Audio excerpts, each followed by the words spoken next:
안녕하세요. 대단히 반갑습니다. 바둑의 전설 조은현 15 김종서. 어이구 대단하십니다. 20년 전 바둑을 완벽하게 기억하시다니 기억하고 싶어 기억하는 것이겠습니까? 밥줄이다 보니 어찌 기억하게 된 거겠지요. 겸양의 표현으로 밥줄이란 표현을 썼지만 분명한 것은 그는 40년 전의 바둑까지도 맘먹으면 기억해내는 능력을 가졌다는 점이다. 조은현이 미국에서 게임의 신화적인 존재로 부각된 사건이 하나 더 있었다.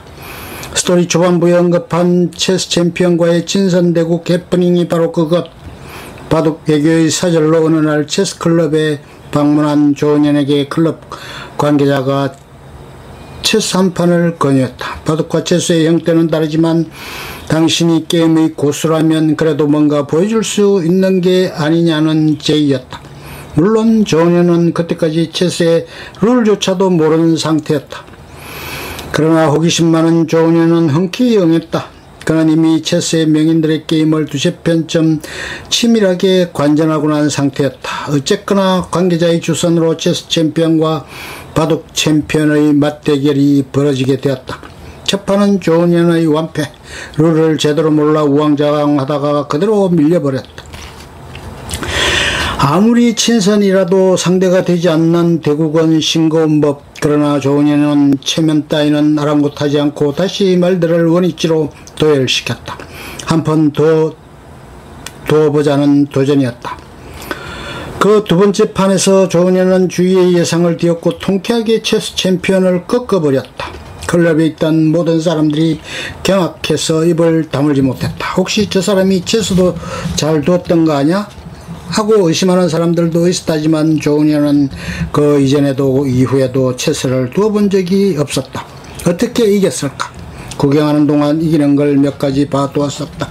이런 모양이면 이기고 저런 모양이면 지는구나 하고 승패의 경우를 파악해 두었는데 공교롭게도 상대가 그 경우의 한 패턴에 쑥 들어와 준 것이었다. 그러나 실력으로 이겼다기보다 운으로 이긴 거지 아마추어 골프가 냅다 휘두른 공이 홀인원 됐다고 보면 돼. 조은현은 그렇게 설명한다. 과히 틀린 말은 아니겠지만 입장을 바꿔놓고 보면 도저히 수긍할 수 없는 대답이기도 하다. 그렇다면 체스 챔피언이 한국에 와서 프로 기사들과 바둑 두어 판을 관전하고 나서 이기는 길을 파악한 다음 조은현과 바둑을 두어 이길 수 있단 말인가? 역설의 과정을 세워보면 바둑이 얼마나 위대한 게임이고 조은현이 얼마나 천재적인 승부사인지 알 수 있는 해프닝이었다. 80년 초 조은현이 한국 바둑을 평정함과 동시에 조치현은 일본의 명인위를 차지함으로써 양조 시대가 열리게 되었다. 그것은 일본 전문가들이 오래전부터 예견해왔던 사실이었다. 김중림 시대를 잇는 양강구도. 그러나 전문가들의 예언대로라면 조은현이 일본 무대에서 본인방 타이틀 하나쯤 획득했어야 돌았다. 한국의 모든 타이틀을 휩쓸었어도 그 함량과 무게는 일본의 명인위에 미치지 못했다. 언론도 그랬지만 바둑팬들도 조은현에게 커다란 숙제 하나를 내맡겼다. 조치훈과의 진검승부. 비슷한 시기에 일본 유학을 떠난 두 천재는 외로운 소년 시절을 타국에서 보내며 각각 세고의 기타니 문화에서 기량을 갈고 닦았다. 과묵하고 내성적인 성격도 그렇고 지기 싫어하는 승부 건석도 비슷했으며 성까지도 같은 발음이어서 팬들을 혼동시켰던 두 사람. 1년 터울로 일본 기도문화상 신인상을 수상했고 마침내 20대의 창창한 나이로 정상에 오른 두 사람 사실 그들은 원생 시절부터 호형호재하던 동병상련의 다정한 사이였지 라이벌은 아니었다. 세월과 세상의 이목이 1980년 그들의 관계를 대칭각으로 맞세워 놓은 것이었다. 그 무렵 5공화국이 들어서면서 군인 출신 정치인들이 무소불위의 힘을 떨치고 있었는데 민정당 국회의원들이 모인 자리에 조은현과 조치훈이 동시에 초대된 적이 있었다. 정치인들의 친선 바둑 모임이었었다. 그 자리에서 실세로 통하던 한 정치인이 두 사람의 기념대국을 주선했다. 우리들 앞에서 한일 최고수들이 한 수 겨루는 게 어떻습니까? 딴에는 그럴듯한 기획 의도였지만 두 사람은 얼굴이 벌개졌다. 아마추어들이 프로들을 모셔놓고 한판 벌이라니 홍수환과 염동균을 불러놓고 둘이 주먹대기를 한판 뜨라는 것과 다름없는 얘기였다. 조치현은 이런 방법에 대답도 없이 자리를 떨고 말았고 조은혜는 불쾌한 표정을 삭히느라 애를 먹었다. 자존심이 누구보다 강한 조은현이었지만 한국에서 현역으로 활동하는 프로기사이기에 정치인들의 요구를 단호히 거절할 수 없는 한계가 있었다. 그 당시에는 일본 기원 소속으로 건너와 한국 정치인들의 무례함을 정면으로 자존심을 표현한 조치현이 얼마나 부러웠는지 모른다. 아무튼 무례하기 짝이 없었지만 그 정치인이 보고 싶었던 것처럼 팬들은 양조의 성부를 확인하고 싶어 했고 그러한 열망이 마침내 1980년 연말과 81년 연초에 걸쳐 2차전 TV대국으로 성사되었다. 당시로서는 최고의 빅매치였으니 사실 그 승부는 너무 졸속으로 기획된 대국이었고 편파적인 시합이었다. 양국의 정상들이었으므로 동등한 조건이어야 했음에도 대국료가 차등으로 지급된 것이다. 표면적으로 액수는 같았다. 그러나 조치훈은 엔화였고 조은현은 원화였다. 당시의 환율로 4배 정도의 차이. 대국료도 그랬지만 공교롭게도 그 무렵에 극심한 몸살을 앓고 있었던 조은현은 바둑둘 기분이 아니었다. 그러나 방송사의 스케줄을 외면할 수 없는 형편이었다. 전쟁에 나서서 이기거나 최소한 비기기만 했더라면 후유증은 덜했을 텐데 조은현은 두 판을 모두 역전패당하고 비난의 직격탄을 맞아야 했다.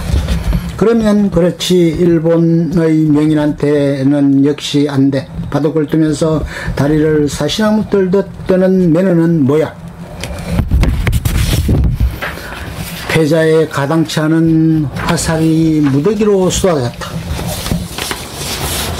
성패를 떠나서 조치현과의 형제대국은 나름대로 의미가 있었다. 오랫동안 다른 환경에서 바둑을 정진해온 양웅이 정상에서 만나 오로지 오로의 수담을 나눈다는 것은 행복감 많은 남 아닌가. 그러나 사람들은 바둑의 내용을 보지 않고 성패의 결과만 놓고 왈가왈부 입방아를 찍게 마련이다. 아무튼 그 대국은 수렁이었다. 그로 인해 그의 겨울 조은현은 홍역을 치르고 만다. 좀 과장된 표현이지만 팬들의 지지율이 뚝 떨어졌고 왕위전에서 서봉수의 흉내바둑 작전에 말려 삼성사패로 정관왕의 지위를 잃고 만다. 다시 해를 넘기자마자 최고위를 빼앗겼는가 하면 봄에는 국기마저 잃었다. 당시 타이틀 7개 중에서 3개를 상실하고 만 것이다. 우기를 성천하던 시절에는 조치훈과의 대국은 독약과도 같았다. 기세가 한 방 꺾이면 전적과 자존심에 엄청난 상처를 입은 거였다. 그러나 조은현은 독약을 보약으로 돌려놓은 사람. 그 이후 조치훈은 모든 대국에서 조은현을 이겨보지 못했다. 조치훈은 얼마 전까지 대상간으로 일본 최고봉에 우뚝 선 상태에서 어눌하게 말했다. 일본 최고가 세계 최고가 아니라서 부끄럽습니다. 마찬가지로 조은현도 최근 일본의 바둑통신에 가슴 깊이 묻어둔 생각을 밝혔다. 일본의 메이저 타이틀전을 오픈하는 게 일본 바둑을 활성화시키는 방안이 될 겁니다. 한국의 삼성화재배처럼 말입니다. 그렇다면 저와 이창호도 참여할 뜻이 있습니다. 지금 일본 바둑이 아무리 세계대회에 부진하더라도 기성전, 본인방전, 명인전 등의 타이틀은 세계대회를 상회하는 전통과 상금을 자랑한다. 일본에서 바둑을 공부한 조은현에게는 그 세계의 타이틀에 도전해보는 것이 염원일 수 있으리라. 스승세고의 구단이 유언으로 남겼던 것처럼 바둑 전문가들은 말한다. 양조의 진검승부는 1983년 이루어졌어야 한다고. 그때 조은현은 한국 최초의 구단에 오르면서 제2차 천하통일을 이룩했고 조치훈은 기성이를 정치 일본 바둑 랭킹 1, 4위전을 석권하면서 실질적인 천하통일을 완수한 셈이었으므로 지금 이창호를 비롯한 신흥 강자들이 등장해 양조가 흘러간 이니셜이 되었지만 아직도 바둑인들은 두 천재의 기량을 믿어 의심치 않는다. 일본의 타이틀전이 오픈되어 기성전이나 명인전 타이틀 매치에서 양조가 이틀거리 바둑으로 진검승부를 기른다면 승부를 떠나 얼마나 보기 좋은 장면이 연출될 것인가 가슴이 뛴다. 그렇다면 두 사람의 숙제는 물론 천만 바둑팬들의 호기심도 시원하게 씻겨질 텐데 1981년은 시작이 좋지 않아서인지 성적도 시원치 않았다. 언제나 연간 승률 80% 이상을 기록했던 조은현이었는데 이해는 35승 13패로 72.9%에 머물렀다. 그 13패는 한결같이 비중이 큰 타이틀전에서의 패배였다. 해일 같은 기세로 모든 타이틀을 독식한 지 불과 1년이 채 안 지났는데 조은현의 칼날은 어쩐지 무뎌져 있었다. 사람들은 말했다. 정말 조치훈과의 대국에서 혈도를 눌린 까닭이라고. 조치훈 그리고 일본 바둑의 무게가 조은현을 답답하게 만들었을지도 모르지만 실상 원인은 내부에 있었다. 그가 부진해 있다기보다 숙적 소봉수의 활약이 두드러졌었던 것이다. 순국산 잡채주 야전사령관 게릴라로 동원한 서봉수. 그는 천부적인 파이터였다.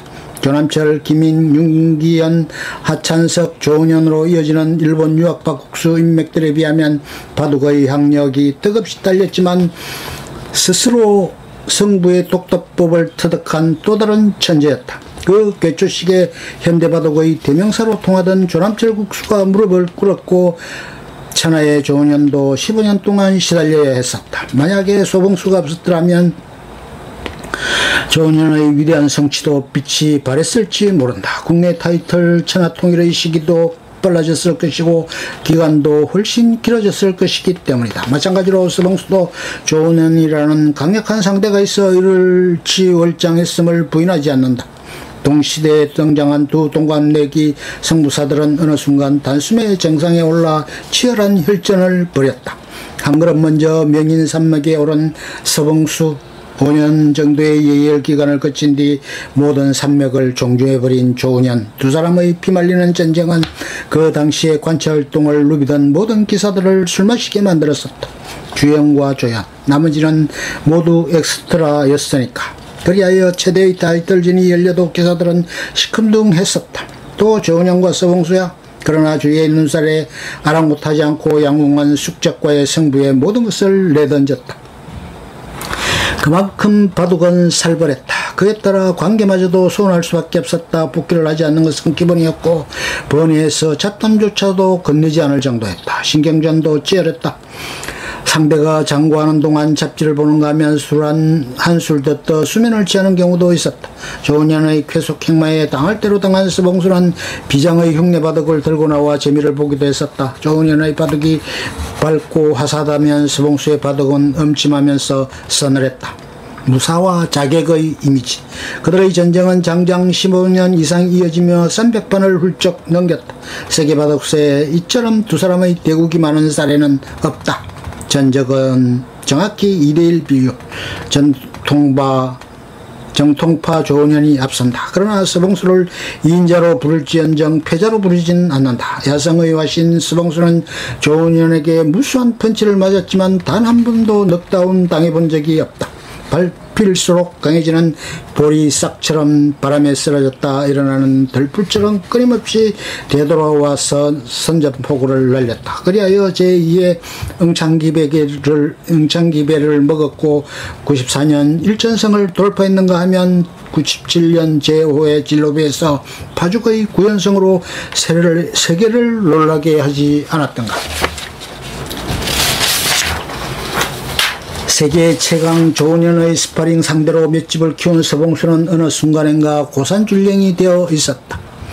마찬가지로 서봉수의 게릴라전의 승부호흡을 키운 조은현도 전천후 요객기로 탈바꿈할 수 있었다. 실전적인 한국 정석의 모태가 바로 이 두 사람의 무수한 열전부에서 비롯된 것이라고 한다. 조국수의 일면. 2002년 5월 평창동 조국수 자택에서 소소회를 중심으로 한 청년 기사들이 모였다. 잔지밭에서의 뷔페 식사. 이 행사는 벌써 5년 넘게 이어져 오고 있는 연례 행사이다. 50명이 넘는 신진기사들과 연구생들은 이날 하루 가전 음식으로 포식하고 한국 바둑의 거목인 조국수가 어떻게 살고 있는지 엿볼 기회를 얻게 된다. 편안한 모시한복을 입고 아들뻘이나 다름없는 동료 기사들을 초빙해놓고 국수는 모처럼의 동심의 세계로 돌아간다. 그네들과 더불어 아무런 이야기나 격이 없이 나누는 것을 즐긴다. 그러나 아무래도 프로 기사들의 모임이므로 바둑 이야기가 화제의 중심이 되는데, 국수는 어떤 질문이 들어와도 거침없이 여과 없이 바둑론을 펼친다. 그러나 그 말에 확신이 함유되어 있지만 그만의 기색은 보이지 않는다. 식사가 끝나고 거실에서 바둑 문화와 바둑 경쟁에 관한 난상 토론이 벌어진다. 한국 바둑의 미래를 위한 제언들이 쏟아진다. 국수는 그들의 이야기를 주로 경청하는 쪽이다. 청년 기사들은 역시 진보적이고 개혁 지향적일 수밖에 없다. 지금 우리 바둑의 기세가 활활 타오르고 있지만 그 불길을 온전히 담아 보존할 용광로의 상태가 아무래도 부실하다는 의견이 지배적이다. 국수는 그들 앞에서 정문에 나온 정인처럼 시달린다. 사실 그는 청년들보다 훨씬 우리 바둑의 취약점을 깊숙이 꿰뚫어 보고 있음에도 아무렇게나 말할 수 있는 입장이 아니다. 격정적인 토론이 끝나고 청년들은 우르르 지하실로 내려갔다. 이창호 구단이 토론의 뒤끝을 지키기 위해 스승의 옆자리에 앉아있자 국수가 싱긋 웃으며 한마디 건넨다. 창호, 내려가서 훌 한판 해라. 그러자 이창호가 머쓱하게 머리를 긁으며 지하로 내려간다. 후배들을 몽땅 지하실로 내려보내고 씁쓸한 커피를 음미하는 국수에 다가가 필자가 물었다. 창호, 필자는 소년 시절부터 창호를 그렇게 불렀으므로 양해바람. 가 포커게임도 잘하나요? 바둑의 고수 내공이 어디 가겠니? 끝내기가 강하지. 필자는 이창호의 그런 내공이 궁금해서 살짝 지하실로 내려가 기사들의 건전한 사이드 게임을 줄곧 지켜봤다. 이창호 역시 게임에서도 과묵했었다. 스타일도 바둑과 다름없이 두텁게 운영하는 쪽이었다. 초반에는 상대들의 페이스에 질질 끌려갔었다. 그러다가 어느 순간에 기회를 잡자 묵직하게 후를 부르고 대박을 때리는 것이었다. 결국 조국수의 예언은 정확히 적중한 셈이었다. 시모 기사 타이제머의 이사님이 이창호로부터 개평을 받고 일어섰다는 사실, 조은현은 술을 입에 대지 못한다. 아마도 체내에 알코올 분해 요소가 전혀 없는 듯하다. 바카스나 할명수를 먹어도 얼굴이 벌겋게 달아오르는 체질이다. 대체적으로 주신의 집안사 술을 멀리하는 편이다. 그런 조국수도 80년대 초반에 딱 한 차례 포금을 했던 적이 있다. 아마도 80년 12월 31일 아니 제야의 종이 울렸으니까 정확하게 기술하자면 81년 1월 1일이 맞겠다. 관철동의 어느 소주집에서 김인구단과 함께 앉아있던 조국수가 갑자기 반쯤 짜있던 소주잔을 입에 가져다 단숨에 비웠다.